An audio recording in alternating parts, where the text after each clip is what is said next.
Dear students, this is again Dr. Madhu Kamra with a video lecture on Biographia Literaria.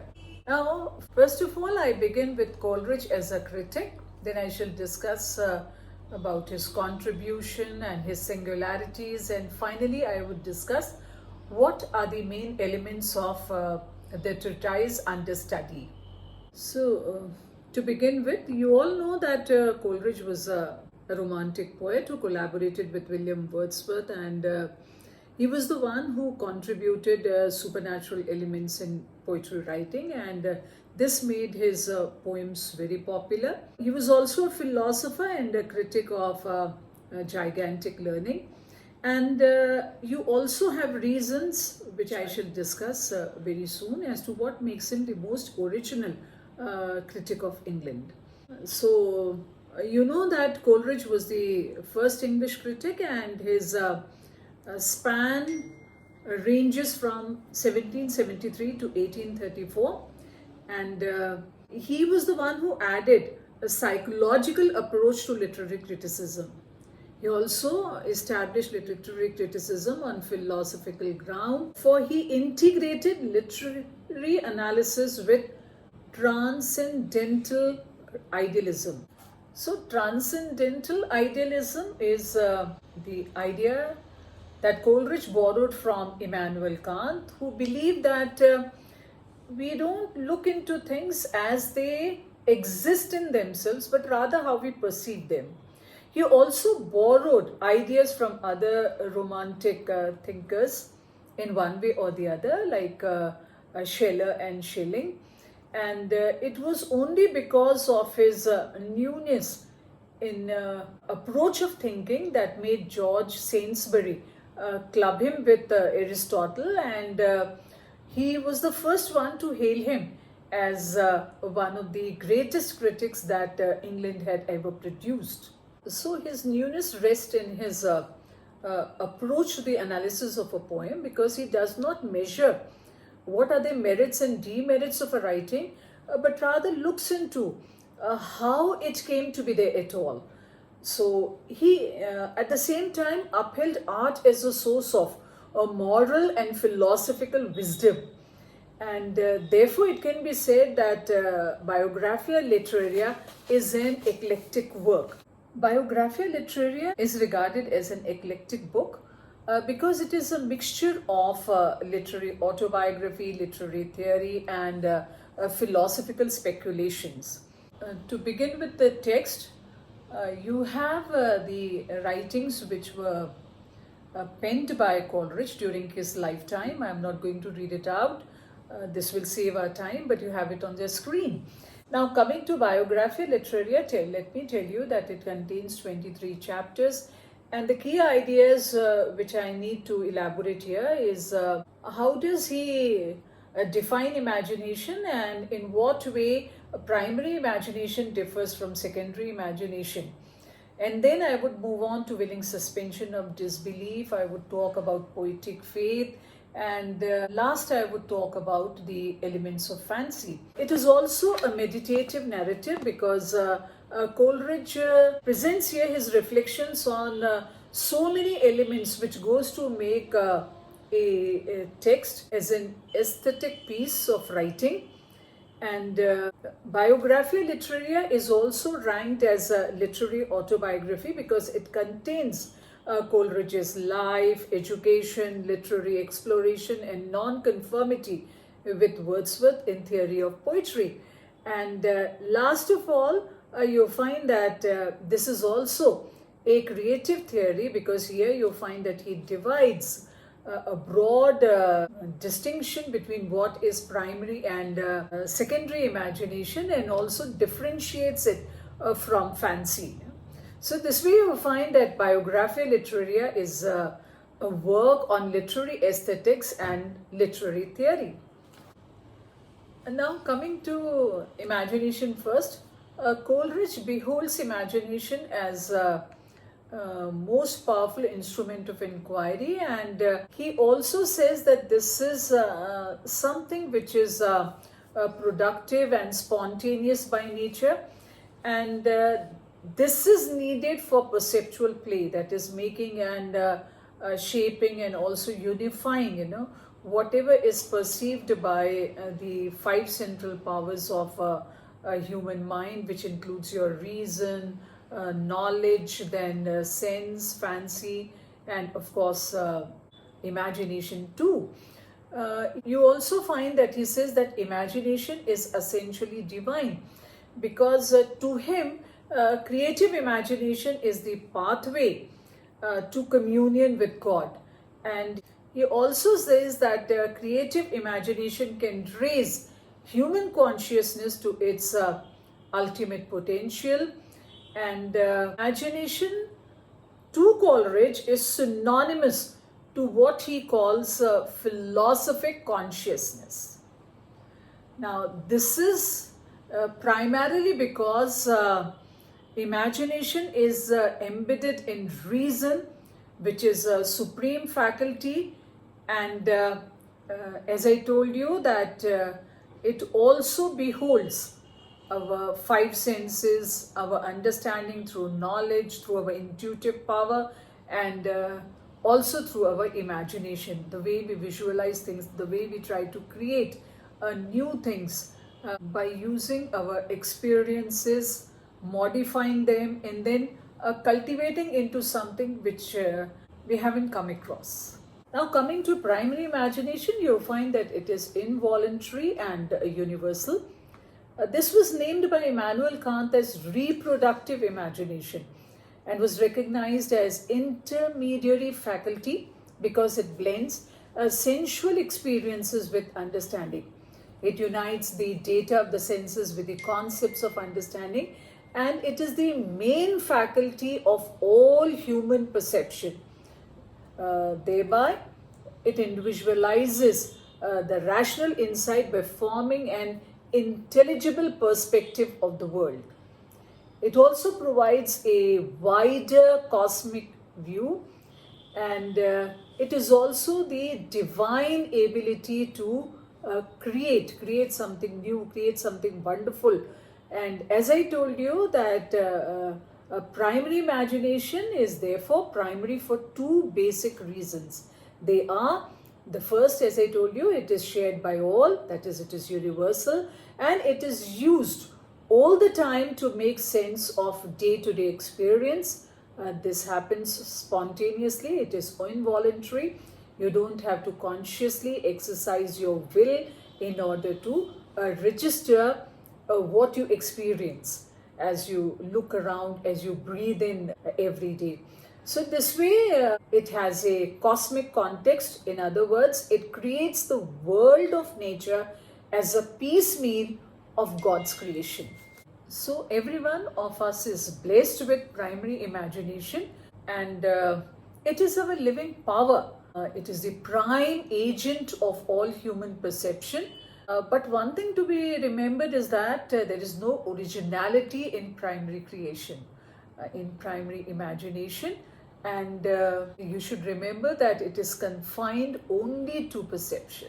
Secondary imagination is voluntary and it is not universal. This is the difference between the two. And it is the echo of the primary imagination, as it derives its raw material from the primary. So it is a creative force because it recreates the experiences provided by the primary imagination, and it is the tool of a poet. So this way you find that it coexists with the conscious will. Here I would like to remind you of a poem which is written by Nassim Ezekiel, where he talks about a lover and also a poet. Two of them, they have to wait patiently, as does a bird watcher, because here what you need depends upon your will. So unless and until you don't find the substance for the creation of a poem, or for your observation, as a bird watcher does or as a lover does, when he doesn't find a beloved who matches his taste, until then his wait continues. So this is the power of the human mind to create by virtue of perception, by virtue of recollection, and it is purely and extensively controlled by the voluntary mode of the mind. As I told you, that it requires will to work upon the raw material, which is the root of all poetic activity, where you find that a poet does writing and rewriting. He removes certain sections, he adds certain sections, he plays upon the words, he goes in for the choicest diction in order to make the right kind of appeal that he desires for. To add more, you find that your primary imagination only supplies experiences derived from the external world through five senses, those of sight, touch, smell, hearing, and of course, through speech also. And it is your secondary imagination which recreates those experiences which are provided by the primary imagination, by, as I told you, by the use of conscious will, and then they are created in something which is very different of the source from which it has been gathered. Now, coming to fancy, you find that it was interchangeable with imagination in the 18th century, but it was Coleridge who added distinctive dimensions to the play of fancy. Now, here you find that fancy is regarded to be associative, mechanical, sterile, and a superficial kind of an agency. It's a mode of memory and is regarded to be inferior to imagination. Now, fancy is given an inferior position because it cannot create new things, but it merely rearranges materials provided to it ready-made. So this way you find that it operates independent of artists' emotional state. It is a passive power because it cannot create new things, as I told you, and it creates a world of lifeless forms, things which are not in systematic form, in interconnectivity. There is no fluid relations between them. It merely imposes a preconceived idea. So this way you find that it has only an aggregating power. It can accumulate. It can only put things together by reproducing and recombining the ideas which are already fixed. So this way you find that fancy can never transform the objects which are involved, as does secondary imagination. So Coleridge, in a letter to William Southey, named fancy as, I told you, aggregating a faculty of mind. So now we come to willing suspension of disbelief. Before I talk about poetic faith, you'll find that it was Coleridge who had coined the term willing suspension of disbelief, which is also called a suspension of disbelief. Now, it was first suggested by Aristotle when he talked about catharsis, where you find that he talks about how we see characters on stage undergoing pain and distress, and thereby we are cleansed of our own unhappy and unsettling thoughts. So this phrase, to let you know about the origin of it, it comes from Marcus Tullius Cicero's phrase, suspension of assent, that comes from the book Historia Critica Philosophiae. And Earl Leslie Griggs, he uses the term dramatic illusion and says that it is equivalent term to willing suspension. Now, in using the term willing suspension of disbelief, he stands next to Arnold and T.S. Eliot, who also used religious register to describe literature. Now, willing suspension of disbelief is regarded by Coleridge as an instrument of inquiry, and it justifies the use of fantastic or non-realistic elements in literature. It permits cognitive estrangement by a suspension of judgment, and it also ignores the implausibility of the narrative. That is, you don't doubt as to how much of truth is contained in the narrative, but rather you flow with the narrative and you enjoy.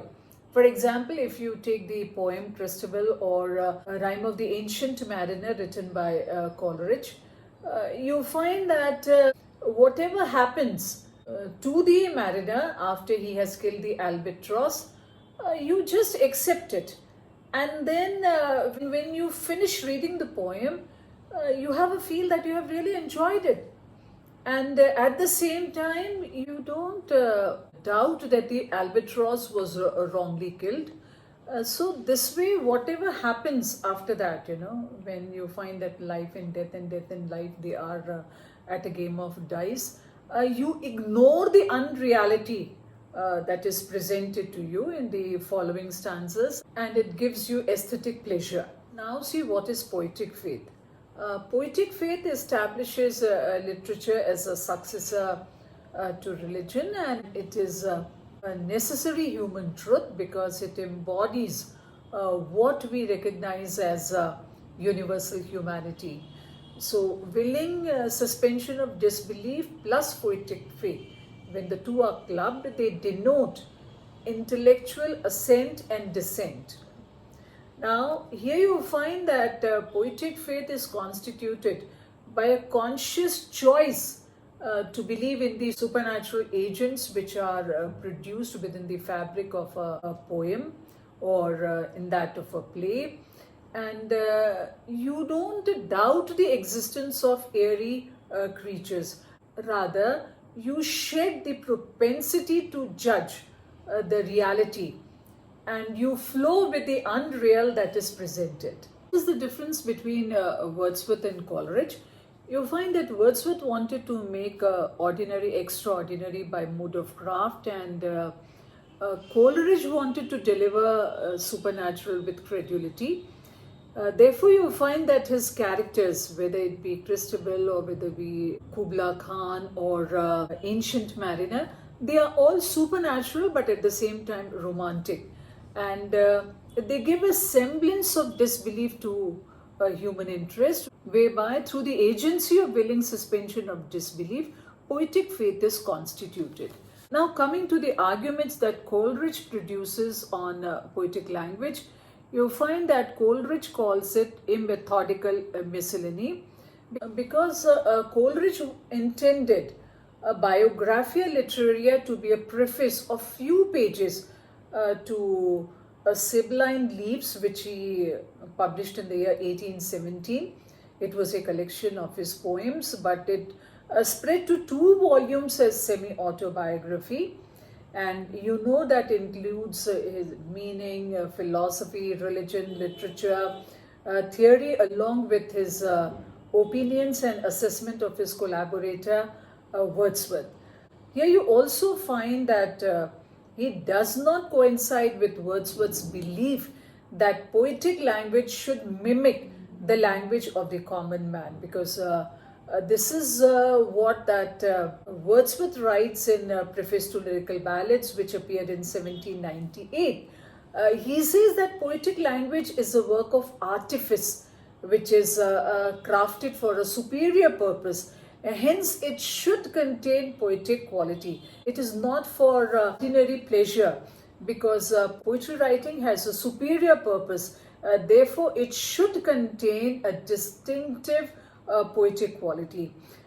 This made Arthur Symons announce a rude remark, and he labeled Biographia Literaria as one of the most annoying books in any language. So this is all about Biographia Literaria. I think it must be clear to you now.